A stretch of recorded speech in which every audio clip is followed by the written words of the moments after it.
Sir దాదాపుగా 10 నెలలు అవుతుంది కూటమి ప్రభుత్వం అధికారంలోకి వచ్చి ఈ రోజున ఇసుక ఫ్రీ అని చేసినా కానీ లేకపోతే రోడ్లు వేస్తున్నా లేదా అమరావతిని డెవలప్ చేస్తున్నాం అని చెప్తున్నారు. ఇవన్నీ జరుగుతున్నా కూడా జగన్మోహన్ రెడ్డి గారు అసలు ఏమీ లేదు, ఈ అంతా కేవలం దొంగ హామీలు ఇచ్చి వచ్చారు వీళ్ళు. 4 ఏళ్ళు కళ్ళు మూసుకొని నేను వచ్చేస్తాను అంటాడు. పర్వాలేదు రోడ్లు బాగానే ఉంటాయి. ఇప్పుడు మనం తెనాల నుంచి విజయవాడ వెళ్ళాలంటే ఇదివరకు చాలా నరకమే అనిపించేవాళ్ళం. ఇప్పుడు పర్వాలేదు, ఒక అరగంట 45 నిమిషాలు వెళ్ళిపోతున్నాం. ఉన్న ప్రభుత్వం పర్వాలా. ఆయన ఇచ్చే హామీలు అంటే వచ్చింది ఇంకా 10 నెలలు 11 నెలలు అవుతుంది కదా, కొద్ది టైం పట్టవచ్చు. అదే కొద్ది టైం ఇవ్వాలంటారా? ఇవ్వాలకే మరి అంటే రోజా గారు ఈ పంబటి రాంబాబు ఇలా అంతా అసలు మేము ఎలాంటి పరిస్థితుల్లో అయినా మేము బటన్ నొక్కేసే వాళ్ళం, వీళ్ళు మాత్రం చేయట్లేదు. కావద్దంటే వీళ్ళు కొద్ది టైం ఇవ్వాలి కదా, మరి చూడాలి కదా. అప్పు తీసుకొచ్చి ఎవరైనా నొక్కుతారు కదా, మరి అది ప్రజల మీద పడుతుంది. ఈయనేమంటారంటే సంపద సృష్టించి కొద్దిగా పరిశ్రమలు ఉద్యోగాలు తీసుకొచ్చాక వేస్తారంటారు.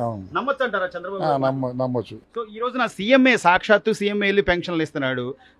పవన్ కళ్యాణ్ గారు డిప్యూటీ సీఎం అయితే వెళ్ళి రోడ్లు పరిశీలిస్తున్నాడు. ఇలా గత ప్రభుత్వంలో ఎప్పుడైనా ఉందా?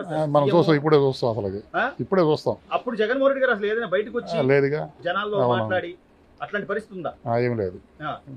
అంటే కేవలం ఏదో బటన్ నొక్కుతున్నాను, చెట్లు కొట్టేయడం అంత. అవును, అదేం లేదు. ఇది బాగానే ఉంది ప్రస్తుతానికి. ఇప్పుడైతే పర్వాలేదు.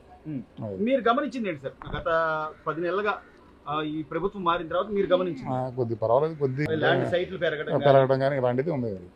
డెవలప్మెంట్ అయితే ఉంది, పెరుగుతుంది, ఇప్పుడే వస్తుంది. సో అంటే కేంద్రంలో కూడా చంద్రబాబు గారు మాట చెల్లుబాటు అవుతుంది. రేపు ప్రధాని మోదీ గారు కూడా రాబోతున్నారు, ఆయన కూడా ఏదో హామీలు ఇవ్వబోతున్నారు అని చెప్పి అంటున్నారు. మళ్ళీ కొంచెం మంచి రోజులు వస్తాయి అనుకోవచ్చు. అనుకోవచ్చు, అమరావతికి అంతే అనుకోవచ్చుగా. బానే ఉందంట. బాగా